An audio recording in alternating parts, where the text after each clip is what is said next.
সুপ্রিয় দর্শক, ইংল্যান্ডের লন্ডন থেকে আপনাদের সবাইকে স্বাগত জানাচ্ছি আমাদের আজকের আলোচনায়। প্রথমেই একটি গুরুত্বপূর্ণ বিষয় নিয়ে আলোচনা করব, যে আমরা অনেক সময় বড়দেরকে ছোটদেরকে দেখলে চুমু দিই। কেউ কেউ ভালোবাসার বহিঃপ্রকাশ ঘটায় সুন্নাহ মোতাবেক, আর কেউ কেউ আবেগে বা ইমোশনাল হয়ে জড়িয়ে ধরি, তারপরে চুমু দিই। তো চুমুটা কখনো কখনো দেখা যায় কপালে হয়, কখনো ঠোঁটে হয়, কখনো গালে হয়। তো সম্প্রতি বাংলাদেশের জামাতে ইসলামের সম্মানিত আমির সাহেব বেশ কিছু ইফতার প্রোগ্রামে ছোটদেরকেও চুমু দিয়েছেন, এবং গতদিন দেখলাম যে সাবেক উপদেষ্টা নাহিদ সাহেবকেও জড়িয়ে ধরেছেন এবং মুআনাকা করেছেন, চুমুর ভান করেছেন। তা আসলে এই ইসলামী শরিয়া এই বিষয়গুলোকে কিভাবে দেখে? আলোচনা সমালোচনা অনেক বিষয়ই আমরা করি, কিন্তু জেনে হোক না জেনে হোক অনেক সময় অনেকের ব্যাপারে অপবাদ দিলে আমরা গুনাহের দিকেও ধাবিত হওয়ার সম্ভাবনা রয়েছে। আমি আজকে যে বিষয়টি বলবো, যে এই মুসাফহা বা মুআনাকা এটা কোথা থেকে এসেছে। আল্লাহর হাবিব সাল্লাল্লাহু আলাইহি ওয়াসাল্লামের জামানায় এটা ছিল। সর্বপ্রথম মুআনাকা পৃথিবীর ইতিহাসে আমরা যে মুআনাকা এটা হচ্ছে সুন্নাহ, অর্থাৎ আপনার ডান কাঁধের সাথে আরেকজনের ডান কাঁধ মিলিয়ে চুমুর ভান করা, এরকম একটা সম্বোধন করা, আপনার গালের সাথে গাল মিলিয়ে, লিপ কিস না, ঠোঁটের উপরে চুমু না। তো এটা কিন্তু আল্লাহ রাসূল সাল্লাল্লাহু আলাইহি ওয়াসাল্লামের সুন্নাহ। কখনো কখনো এমনটা হয়, আপনি আপনার সন্তানকে চুমু দেন, তো অনেক সময় মুরব্বীরা ছোট বাচ্চাদেরকে নিজের সন্তানের মতো মনে করেন। এটা অনেকে অন্যভাবে মিন করেন, যে যেমন আরবে আপনারা দেখবেন এবং পশ্চিমা বিশ্বের অনেক দেশে দেখবেন, আমি ইংল্যান্ডেও কিন্তু দেখেছি, যে মুখের কাছে না, ঠোঁটের সাথে ঠোঁট মিলিয়ে না, মানে সাইড থেকে মুসলিম কমিউনিটিতে, বিশেষ করে যারা আরবের কালচার অভ্যস্ত, তারা কিন্তু এখানেও চুমু দেয় এবং এটা জায়েজ। অর্থাৎ ডান কাঁধের সাথে কাঁধ মিলিয়ে চুমুর ভান করা, অবশ্যই পুরুষ নারী না, আবার পুরুষ নারীর সাথে পুরুষ না। বাইরে কোনো অপরিচিত নারীর সাথে আপনার যদি দেখা হয়, তাহলে তো ফিতনার আশঙ্কা থাকলে তাকে সালাম দেওয়া জায়েজ নেই, কিন্তু ফিতনার আশঙ্কা না থাকলে আপনি মুরব্বি হলে একজন পুরুষ একজন নারীকে সালাম দিতে পারে। তাহলে সালাম দেওয়া, নবীজি সাল্লাল্লাহু আলাইহি ওয়াসাল্লাম বলেছেন আফশুস সালাম, সালামের প্রচার করো, এটা নবীজির সুন্নাহ। যারা সালাম বেশি দিবে আল্লাহ সুবহানাহু ওয়া তাআলা তাদের মধ্যে ভালোবাসা, হৃদ্যতা বাড়িয়ে দেবেন। এবং কিয়ামতের আরও একটি আলামতের কথা বলেছেন, আর তসলিমুল খাসা, মানুষ বেছে বেছে মানুষকে সালাম দিবে। এই জামানায় কিন্তু এটা দেখা যায়, মানুষ মুখ দেখে মানুষকে সালাম দেয়। এখন হচ্ছে সম্প্রতি আমিরে জামাতের আমির সাহেব, যে সম্মানিত মোহতারাম, তিনি ইফতার মাহফিলে গিয়ে একটা বাচ্চার মুখে চুম্বন করেছেন।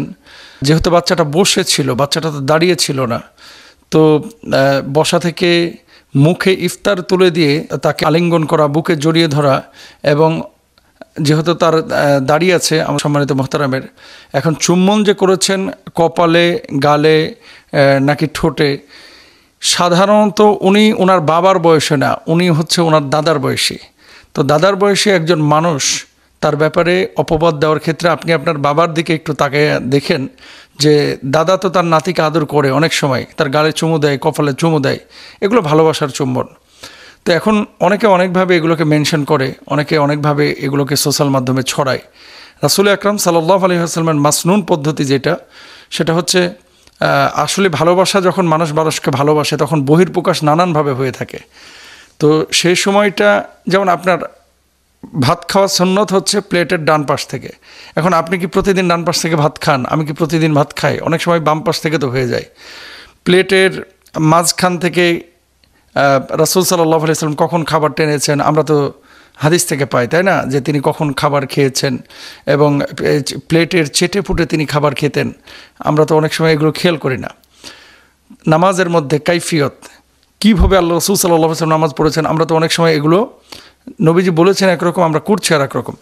তো এগুলো আসলে ছোটোখাটো বিষয়। হ্যাঁ, কোনো পুরুষ যদি কোনো আরেকজন পুরুষকে এইভাবে, এই দৃষ্টিতে, তার ভেতরের খাহেসাত বা নাফসানিয়াত, খাহেসাতকে নিয়ন্ত্রণ না করে আরেকজনকে এইভাবে চুম্বন করে, এটা সম্পূর্ণরূপে হারাম। কিন্তু ইফতারের ঠিক আগ মুহূর্তে, ইফতারের সময়ে একজন দাদার বয়সী মানুষ আরেকজন বাচ্চাকে এভাবে আদর করেছে বা চুম্বন করেছে তার গালে বা কপালে, আসলে এটা যারা সমালোচনা করছেন, আমার মনে হয় এই বিষয়টা নিয়ে একটু বেশি বাড়াবাড়ি হচ্ছে। এগুলো নিয়ে আসলে সমালোচনা করা উচিত না।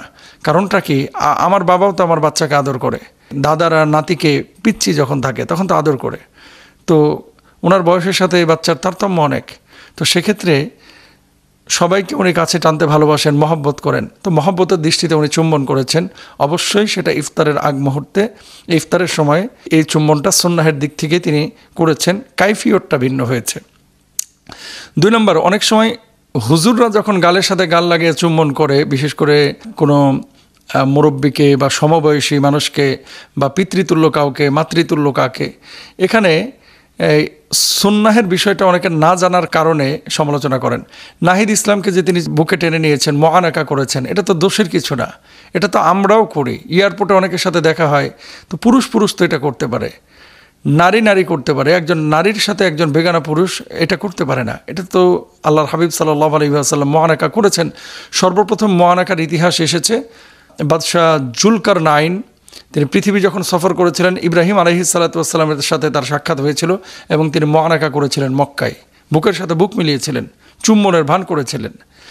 আনাস রাদিয়াল্লাহু তাআলা আনহু বলছেন যে আমরা সাহাবীরা একে অপরের সাথে দেখা হলে বুকের সাথে বুক মিলাতাম এবং গালের সাথে গাল মিলিয়ে আমরা চুম্বনের ভান করতাম।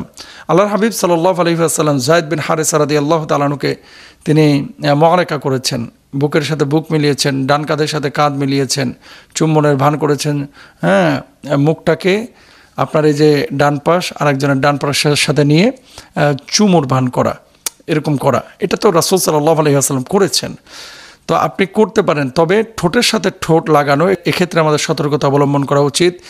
মানে লিপকিস বলতে যেটা বোঝা যায়, এটা কিন্তু বাইরে একজনের সাথে আরেকজনের করাটা, এটা ইসলামী শরিয়া এভাবে মহানাকার কথা বলেন নাই।